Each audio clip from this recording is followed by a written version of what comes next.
Curse of knowledge in project management. So, ito yung wag kang don't make assumptions while talking to stakeholders. Kumbaga, pagkausap mo yung mga stakeholders mo or kausap mo yung board of director mo o yung mga BOD mo, it should be with data.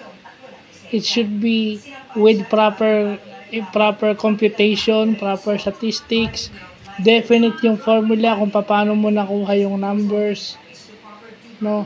At yung mga ebidensya na nag-lead dun sa recommendations mo na yon. Kumbaga, yung curse of knowledge is hindi pwedeng haka-haka.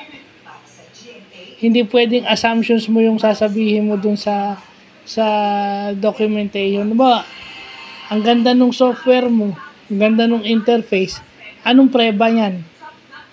Di ba? Halimbawa, tinanong ka. Di ba?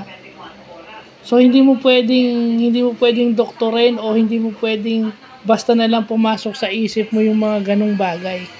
Kaya nga dapat paggagawa ka ng project, halimbawa sa school, pag project-based yung inyong format, yung information mo about the costing, about yung anything about the project, yung costing, yung materials, yung mga taong involved, yung mga taong kailangan kausapin, and yung data dapat kompleto. So, yun yung ibig sabihin yung curse of knowledge. Hindi ka pwedeng haka-haka pag kumakausap ka ng stakeholders kasi sila yung magpopondo ng magpopondo sila ng isang bagay na imagination mo lang, parang imposibleng mangyari yun.